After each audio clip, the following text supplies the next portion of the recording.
Shut up and sit down.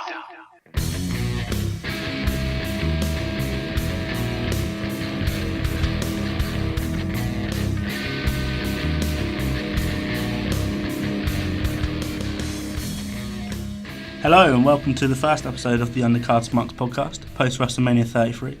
And as we start the new cycle of the WWE for WrestleMania 34, we have a special episode of you today, reviewing the biggest night of the year. And across from me is a friend of mine, a regular voice, Matthew Dale. How are you doing? I'm doing very well. We haven't spoke about Mania much since we watched it. We went to bed straight away. Very very tired, very strenuous evening. But been a busy week for uni. But I've been excited to discuss the ultimate thrill ride with you. Very much so. And we will still have our regular weekly podcast, but this is just a special because I'm still living off the hype of Sunday, and I'm sure everyone else is too. Biggest night of the year. And so let's start with your overall impressions. Was it a thrill ride or was it a flop? No, it was definitely a thrill ride. For me, the best Mania that I've ever watched live, and the best Mania in a number of years, at least 5 years, probably the best since maybe 28. That was a decent one in my mind. And the first half was awesome. Yeah. For the first half, it's one of the best. Best couple hours I've ever watched wrestling in my life in terms of just the quality of wrestling, the storytelling, and the moments that we'll obviously get to. Second half was still strong, and me and you, I wasn't too overly hyped about the second half, and when we were actually watching it, I was quite disappointed, but the morning after I thought about what the match is and the meaning towards them, and I wasn't as disappointed as I said I would. A couple matches in that second half, but overall a cracking WrestleMania. Yeah, for me it was probably the best WrestleMania since it was last at the Citrus Bowl, as they call it, for WrestleMania 24. That was the first WrestleMania I watched live, and I experienced the same kind of hype I did that night that I did, and so I'd say this is probably the best WrestleMania in the last 5 to 9 years, and I agree that it was a WrestleMania of two halves, especially if you include the Seth Rollins match in the first half. It was probably some of the best wrestling I've ever seen live. And all I would say is there's a very famous saying. I'll start with it: less is more. What do you think of that? Yeah, definitely. I would probably say that before we watched the show, we think of 13 matches, and how they're going to, fill not just fill the time, but just have decent matches and decent storytelling, and give some matches the time that they need. And in some cases, that some matches didn't actually need that time. For example, we will get to obviously Goldberg and Lesnar, but that went less than 5 minutes.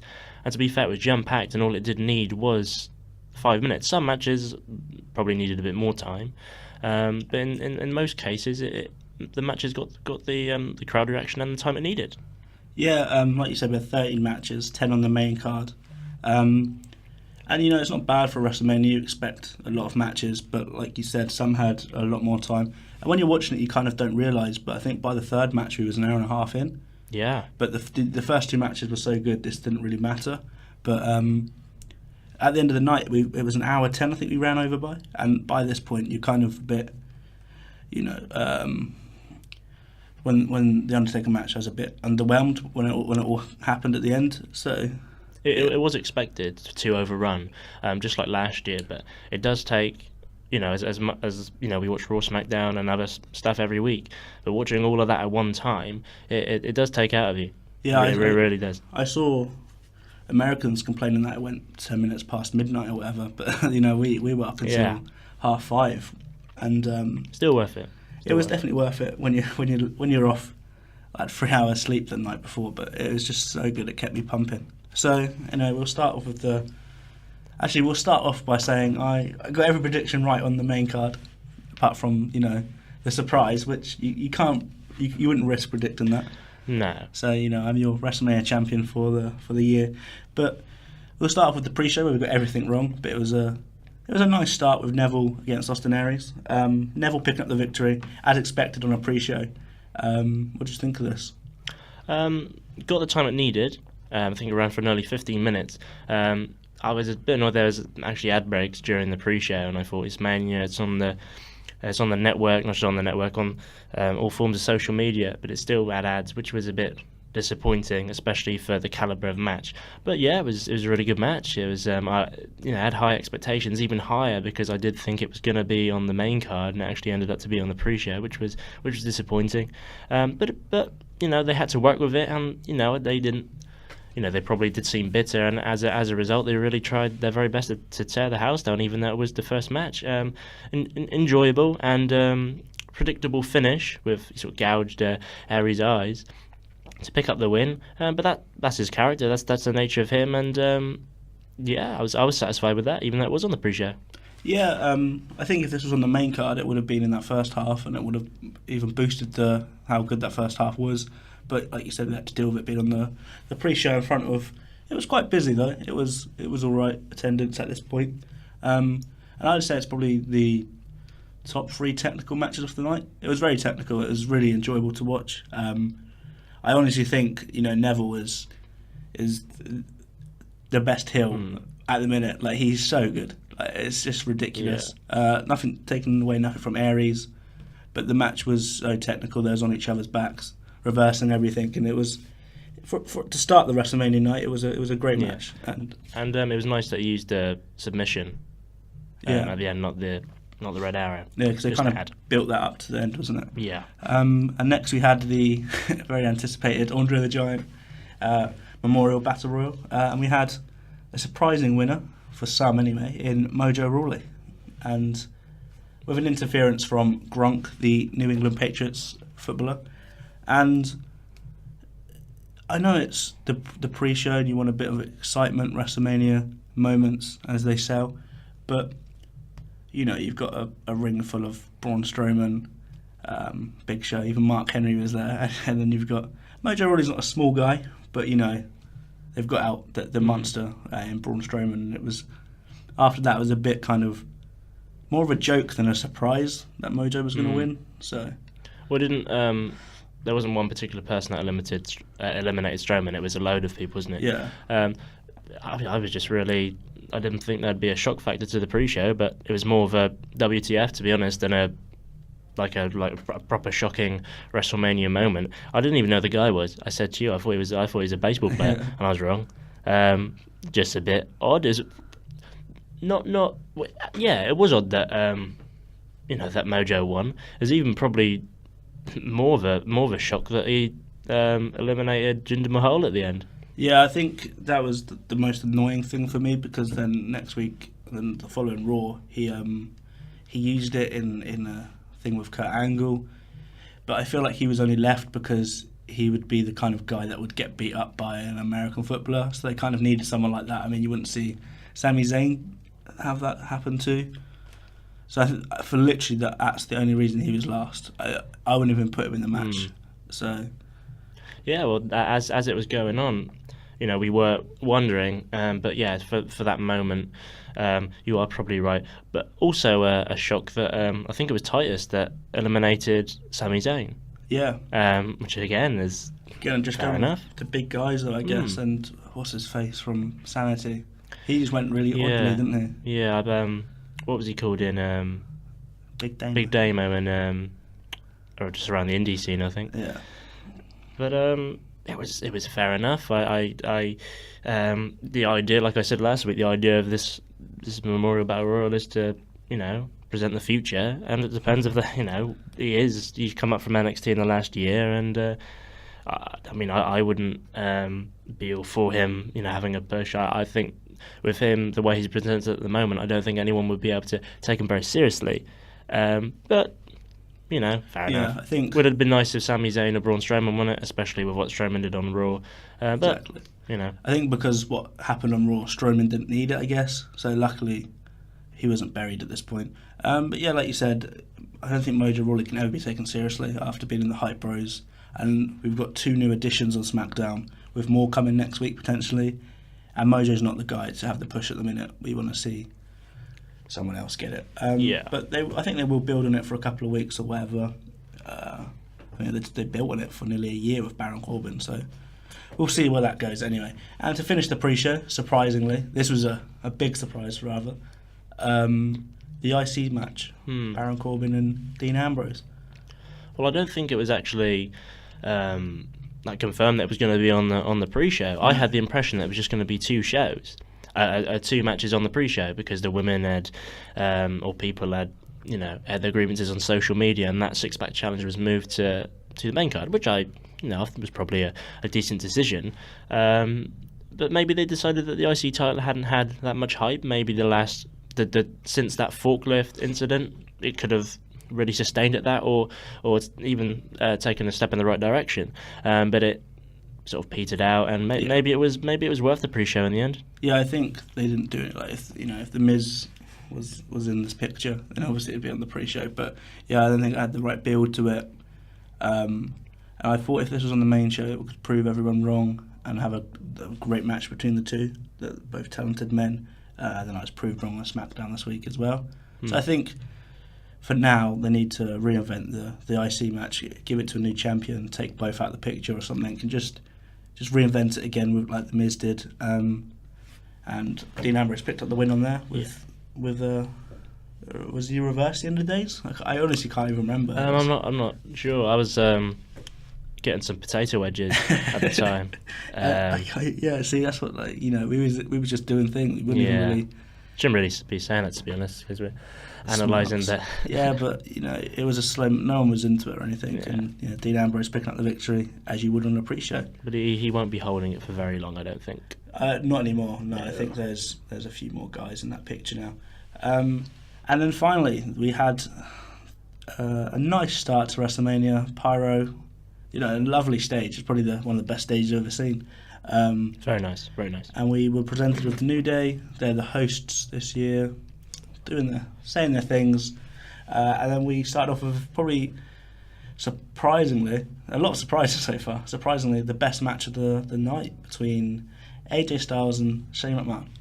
Yeah, well, even if it wasn't, obviously this is just our opinion. Even if it wasn't, I probably would say that it was, up there, because I'm a huge fan of Styles, and he's probably my favourite wrestler in the WWE ever since he did debut at the Royal Rumble last year. But in my opinion, it was actually the best match. Just for its technicality and the fact that Shane proved us wrong. I mean, what do we say? What do we say last week? It doesn't do anything for us. Shane, as if it's going to be a singles match. What's going to happen? I mean, because the ref was down and he still used the coast. He still used the coast to coast and everything that is his main finishing maneuver. But it was just so good. It was, wasn't it? It was very back and forth. And then. A lot of people complain that Shane was getting offence in for a guy that's not a wrestler, but this was hyping. I was so pumped. We always knew AJ was going to pick up the victory.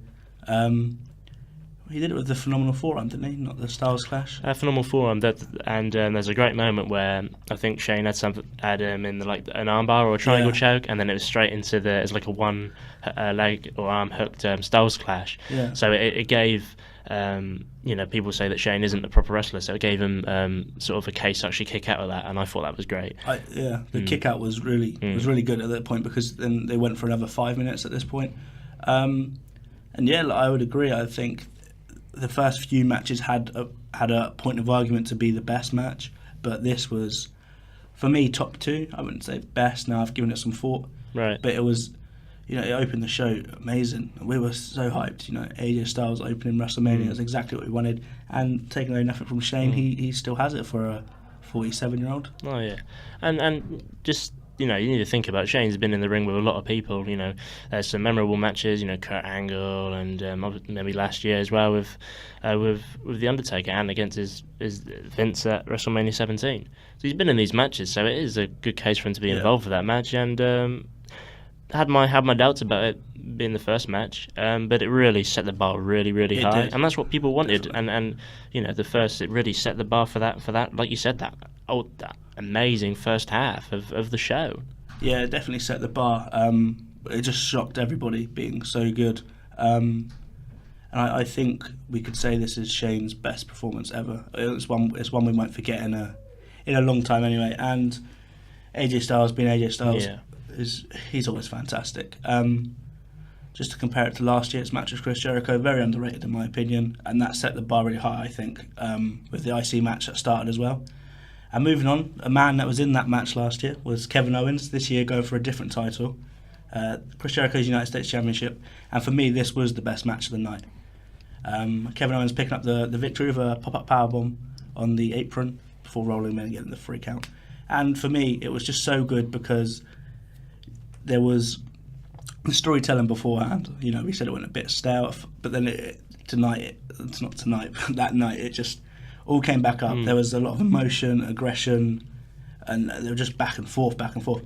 They knew each other so well at this point. You know, they were the rolling thunder into the walls of Jericho. That was fantastic, that bit, and we haven't seen that before. So, for me, probably the best match of the night. Well, again, people were probably quite surprised that it was on second and very early. But again, it just adds that thing that we're just, you know, people might think we got such a stacked card, and those two matches are the first two matches, so we've got a lot to look forward to later.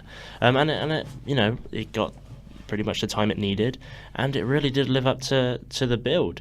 Like the moment that rolling fan into the code breaker, or the, you know, walls of Jericho, did you say, or the code walls of breaker? Jericho, and it was just, you know, and early on a great start. Straight away, as soon as the bell rings, he gets Owens into the walls of Jericho, you know, which just grabs people's attention straight away. It was a really good second match, and set the standard. Yeah, and we can look forward to more of that coming from Payback. I thought that it was on second because we were going to see interferences through the night, but we didn't. No, we didn't. And again, that made it a more of a solid WrestleMania because it was about the wrestling. And third, we had, what was it third? The women's Fatal 4-Way. It was, elimination match. This again was pretty solid. It didn't live up to last year at all, but that wasn't expected because the bar was so high at this point. But we had Bayley retaining with her and Charlotte left, and you know they made Nia look strong still. It looked like Sasha's going to go a little bit more for that heel turn now. And obviously Charlotte looking dominant as ever, but Bayley proving herself that she should be women's champion. Yeah, she got a moment. I actually thought that it was going to be Bayley and Sasha in the end, and my prediction was Bayley to win. But I thought that Sasha was going to turn on Bayley at Mania. I mean, what a better place to do it. But I'm glad they did it this way with Charlotte at the end, because you know you're not, you know, devaluing what Charlotte can do, and ultimately that pay-per-view streak that went on for so long. And I'm glad in a way that they didn't just cut it off after a Fastlane. I like the ending, and to, you know, Charlotte, whatever people say, Charlotte could go on a losing streak and she still be that dominant force, I feel. Yeah. People are not going to forget that for a long time. That's a statement that she has made, dominating the women's division for a year and a half, or you know, around that period, and people are going to remember that, and what a you know, best way to do it. I know it was the splash, wasn't it? Yeah, good way to do it. The forearm, the elbow. Oh yeah. It's the Macho Man, right? I get mixed up with Eddie Guerrero last year. With Sasha was in his attire, wasn't he, last year? Yeah, I agree. Charlotte still looks strong on this. Like you said, she was on a losing streak. It doesn't matter. It's just kind of nice because now we can see her lose. I mean, we're not going to see her lose a lot, but we can see her lose now. We can watch pay-per-views without having to think, oh, Charlotte's going to win this again. And yeah, it's kind of made everyone. Obviously, they're not up to Charlotte's level yet, but it's kind of made us think that they are, as Charlotte has now been proven to be just as normal as everyone else and can lose easily. And like you said, Bayley getting her WrestleMania moment, but perhaps the biggest WrestleMania moment ever, maybe. It was just, I had like... We totally lost it. We did. I had a tear in my eye. Yeah. It was incredible. I'm lost for words. It's just, and I watched it back so many times, and I'm just get really emotional watching it every time, because this is my kind of first nostalgic moment. I mean, I wouldn't count Batista as a nostalgic moment because that was only 4 or 5 years. Yeah. Not even that, 3 or 4 years. And this is 9 years in the making for Jeff Hardy. and we had the Hardys return to win the Raw Tag titles in a ladder match. Well, when we were freaking out about it, and the people that we were watching it aren't really into wrestling or don't get it certainly as much as we do. And they didn't know what was going on, but for us, that was everything.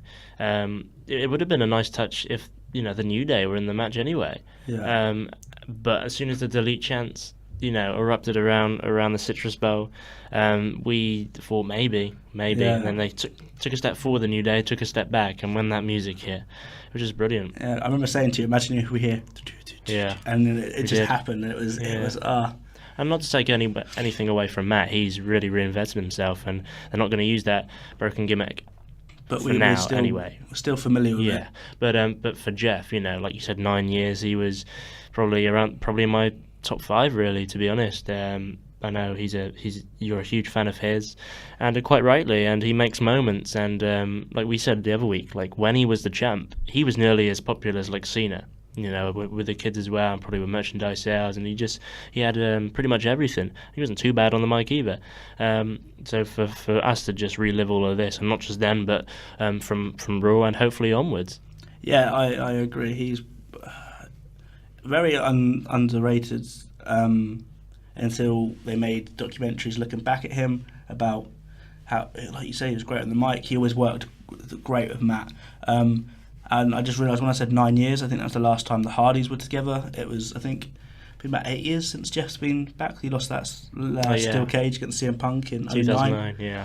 Matt Hardy just kind of left. He was disappointed with how he's been treated and things, I think, and he just gave up. And now they're happy and they're back, and I think we're going to see some great things from the Hardys. I want to enjoy the Hardys first before we enjoy Jeff by himself, because, like you said, Matt deserves this just as much. Definitely. Yeah, it would be nice if the New Day were in it as well. And the thing I love is going into this match, but first, like Sheamus and Cesaro were favourites. I think they're a great tag team. I think there's a lot more to come from them. And, I'm glad the club lost. They're very stale. And they're really boring for, WWE. Not to take away their talented men, but they should be staying like New Japan or something, because they are technical and they're talented, and they're not characters, though. And Enzo and Cass are just them. And nothing to add about the New Day. And they got a lot of praise on Twitter about the part that they played. There were 3 really short segments, and it really did its job. Because I think people have the perception that if you host, you're going to be, there always loitering in and out. They did their purpose, and they got to, and I think it was great. They got to play a part in some history with the Hardy Boys returning. Really good. That they didn't even wrestle, and I was really happy with their performance. Really, the New Day, especially Xavier Woods. He's just so confident on the mic, and he can tell millions of stories, and I would listen. And then we went into, I believe, this is the kind of the midpoint now is Triple H and Seth Rollins. Am I right? Was that then, or was it Cena? Was it the mixed tag first? Oh yeah, it was, because I think it was. I remember I was going to say John's going to take the moments away from Jeff and Matt now, and he did exactly that. Yeah, and I was going to say that. I thought that Rollins and Triple H, it went in a weird way, because I thought, I'm just buzzing off the Hardys winning, and then it went tag team, and then it picked up slightly with Rollins and Triple H, and it should have picked up even more. Yeah. But because of the mixed tag team, I had the energy sucked out of me, even though the Rollins match was good. But back to the mixed tag team, Cena just wanted his moment, and just to try and devalue anything that happens in the night.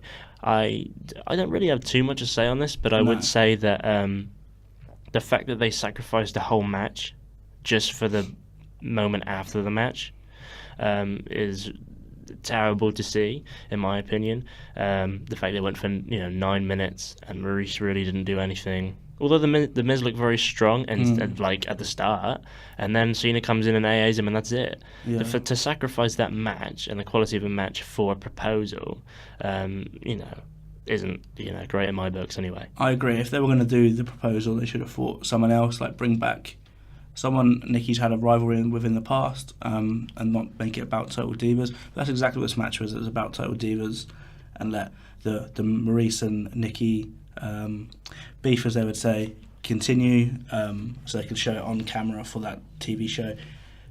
And yeah, like you said, they shouldn't have sacrificed the Miz in this for John Cena's proposal. And that was scripted and things anyway. Nikki knew that was coming. She knew that was coming for weeks. Yeah. I imagine he did it somewhere nicer than in the middle of a sweaty ring, surrounded by people saying he sucks. They proved us wrong again this week on SmackDown, though, which we'll get to in our next episode. The Miz and Maurice still look strong, but yeah, they shouldn't have been sacrificed like that unless they had some sort of agreement with John. The Miz deserved a better moment this year, but next year I think we'll see it. And then the confusion. We were now onto the Rollins Triple H match, and we were about 3 hours in at this, 2.5 hours in at this point. So I'd kind of counted the first half still, which topped off a great half for me. Top half. This was probably the match I was most excited for going into, just because the build has been fantastic. They've really concentrated on this build, and it was Triple H worked his knee for quite a bit, which makes sense because Triple H is that kind of wrestler, which I didn't like too much. And just like the reversal of the pedigree over and over again, and just things like that. They had each other's number, and it was just such a great match. And people have been laughing at his entrance, but I loved the entrance. Rollins topped him off this year though with the golden torch. It was lovely. That was top, and I think I always love Zeph's attire. One of them that stands out for me is SummerSlam attire. The white one was just fantastic, wasn't it? And I laughed when Triple H was revving the engine for like it seemed forever. It was good though. It was cool. Yeah, it adds to the drama of WrestleMania. And that's what I was going to say. That the transition in reversals of the pedigree was very nice. And I think in a way, targeting the knee for as long as he did was great for the storytelling of the match, and presented Rollins in a great light when he overcame all of this and beat Triple H. And another thing to point out, I think it was really, really good that Stephanie would sacrifice herself like that, because I'm sure, as much as probably someone approached her to do that, she had the guts to do it. She took one hell of a spear last year, and nothing can really top that. But this came as close as it could have done. Yeah, we've fallen through the table. Yeah, we've seen with women like Sasha, she hasn't broke a table, so it must have been some force for Stephanie to fall through that table. And it finished the match off nicely. Then Seth picking up a super kick, but he did at first we didn't really like him as a face, but now he's coming back to old Seth Rollins. He said he wanted to be what he was before he met Triple H, and he's really did that. He did the standing Phoenix splash, and that was top. That was probably one of the best moves of the night, and it was just incredible to see that from Seth again after 2 years. And we're back into Rollins being a face, and I'm really kind of behind him. I've never been behind him as much. I've always been more of from the Shield when that broke up. I was always a Dean Ambrose fan, and he turned heel, and so I never really got behind him. But now I think I really will be behind Seth Rollins, and as a top face on Raw, probably top 2. And I hope this stuff with Triple H, Samoa Joe, and Kevin Owens continues. Well, I was really behind Rollins when he won the title at Mania 31. But I felt like his title run before it ended because he was sadly injured. I felt like some of the storylines, some of the people he was involved in was a bit stale, especially with someone like Kane and Randy Orton. Although that was a nice stepping stone for him to carry on his title run. How long it would have happened for, I don't know. But this time round, although Triple H has lost so many matches at Mania, he's won a lot as well. So for him to put over Rollins, just like he did with Reigns, is a nice touch and a great opportunity now for Rollins to see what he can do moving towards SummerSlam and moving forward.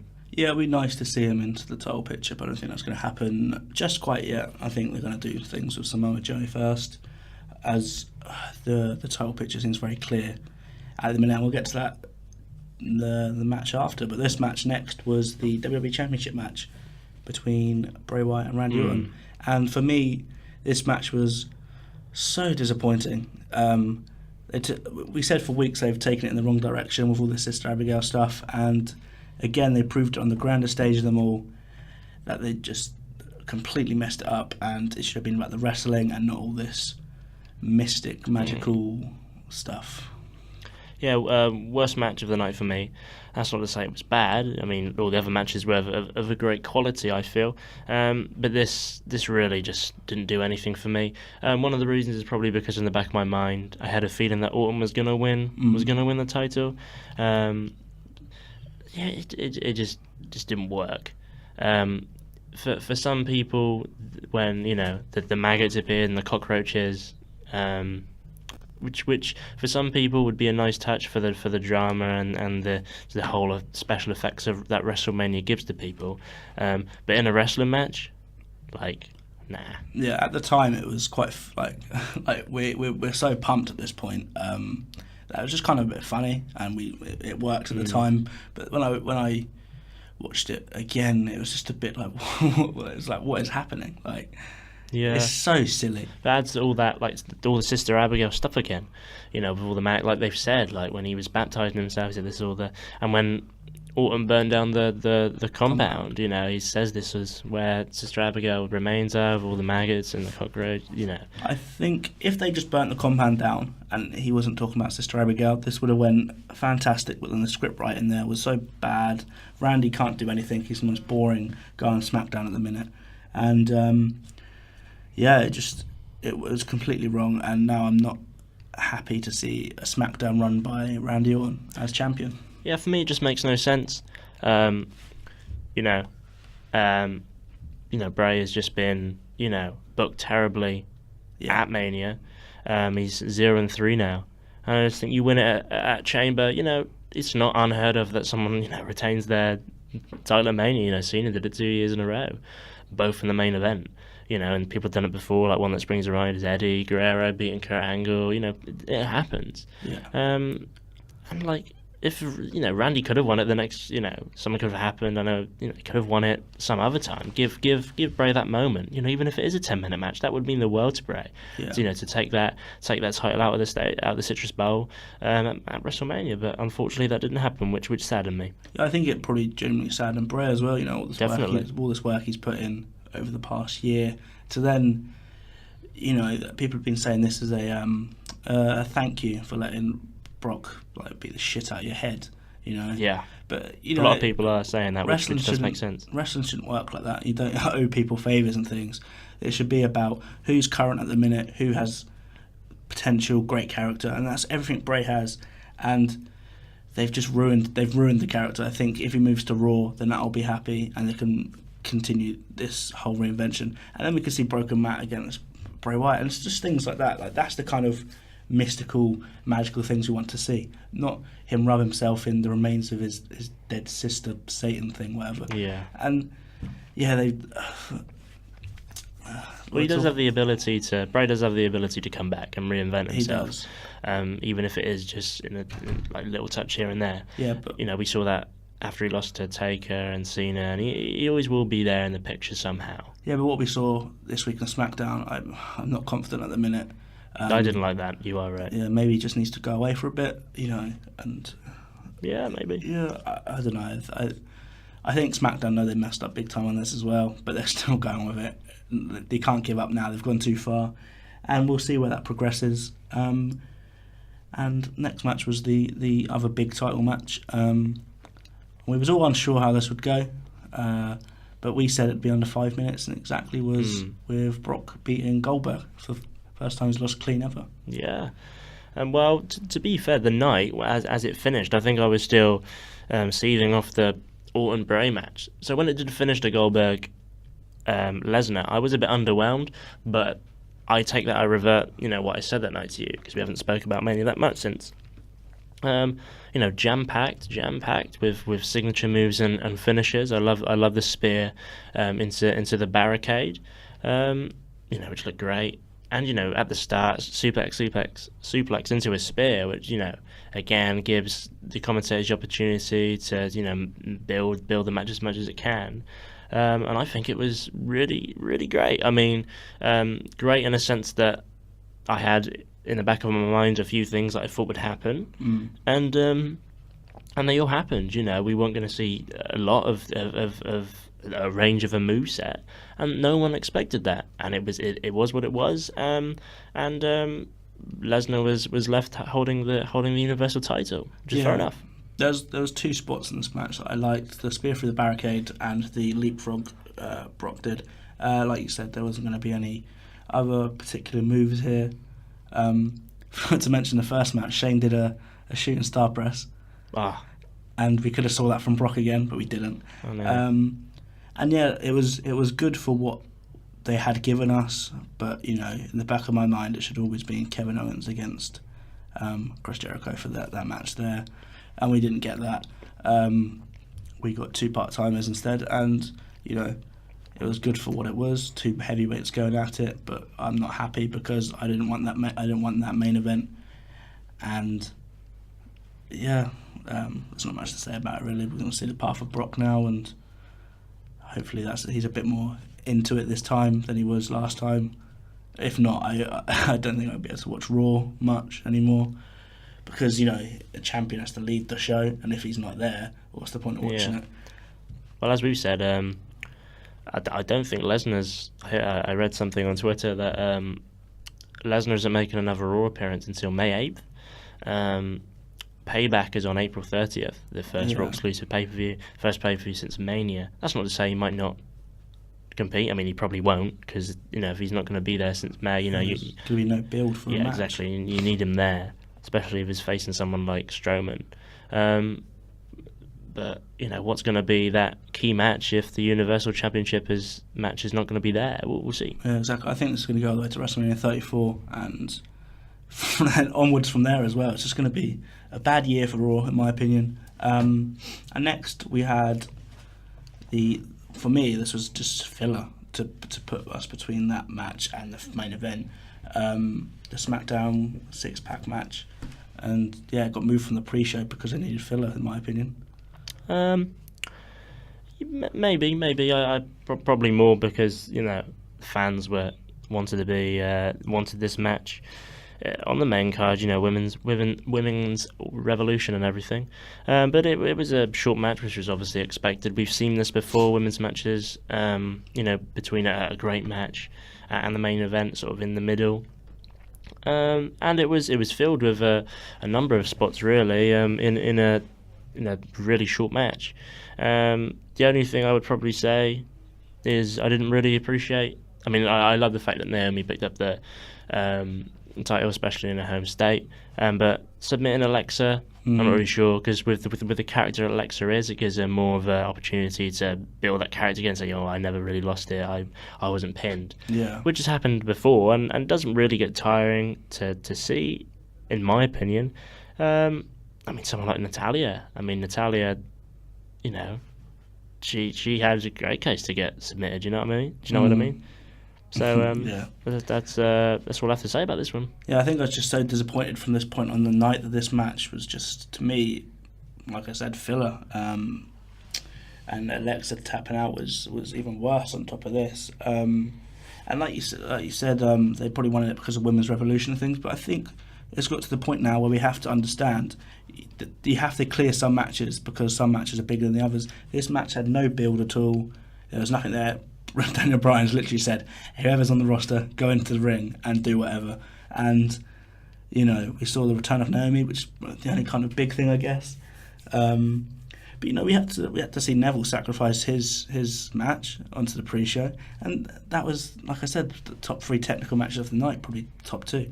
And I think we're allowed to say that should have been on the pre-show because there was no storytelling there. And it was just, at times, just women running around in the ring, knocking each other over. And that's the kind of wrestler Natalya is. And, you know, God forbid she disappears and becomes just a Total Divas exclusive or something, because I think SmackDown are still so behind Raw in terms of the women's revolution, women's roster even. And I hope we see some changes next week on the Superstar shake-up. And finally, the most underwhelming, rather, main event I've seen in a long time. Undertaker versus Roman Reigns. Yeah, well, we've seen in previous years and just saw this gradual decline of what Undertaker can do in the ring. You know, sort of WrestleMania 30 was, you know, he looked he wasn't in good shape, and he just at the end, he's just flat on the canvas, and not just for the storyline, just because he just couldn't really move, and this was probably his weakest point. He just Reigns struggled very much to work the match, to pull Taker along, and Taker's obviously going to give all he can. But he was just in such a bad shape, and we saw that at the Rumble when he returned. He even tried to make himself in better shape by just dyeing his beard. He was doing everything he can. Yeah. I think he dyed his beard even in a darker shade for the match to try and bring back that Undertaker that we all know and love. But I think it was a good choice to put in the main event, especially if this is his last match. Poor match though. Reigns. If he has someone of a decent caliber, and you can mix and match and carry each other, then I think we appreciate what Reigns can do in the ring a bit more. But he really struggled, really struggled. Yeah. Not taken away from Reigns at all. He's a top performer, but if this was going to be his last match, we all knew it was his last match. We didn't want to admit it, but we knew, and the crowd were a bit dead because they knew what was coming. We're over an hour in, and he struggled to get him up for the tombstone. I don't think that's anybody's fault. I just think at the time they couldn't do it. And if it was Undertaker's last match, they should have given it to someone he wanted. I mean, he obviously he's a vintage wrestler, so he went out on a loss. He went out on his back like they do. But it shouldn't have been for Vince McMahon's sake to get his face over onto the company. It should have been Undertaker's choice, and in the end he's just done Vince a favour when Vince should have been doing him a favour. And so when he's got the 3 count and all the fireworks are going off, it's kind of like, cheers Vince. This is a bad ending to what's been a fantastic career for Undertaker. And I was so underwhelmed and tired and drained that I didn't really take into account, and I still haven't really got there yet because of Roman Reigns. Do you not think that he should have been the one to beat him in his last match, or are you? I get why. You understand that they're probably going to go towards this Reigns and Lesnar. They're the only two, and 23-2. Yeah, see, that's the. I get that, but we should have forgot about all storylines at the minute, and we just thought about, let's just see 2 great men go at each other to finish Undertaker's career off, like Triple H and Undertaker a few years back for the end of the era. We should have saw John versus Undertaker. There's other guys that could have done it as well. I can't think of the top of my head, but a lot, even Braun. Like for someone like Braun to crush Undertaker at WrestleMania, it was so good for him instead of being in that battle royal. And it makes sense. But I understand why Reigns did it, and it still hasn't sunk in that Undertaker's gone now. So. A big thank you to Undertaker for everything he's done for me. Not for me personally, but just staying up till 4 a.m. every WrestleMania and just hearing the fantastic music of his, the fireworks, the entrances.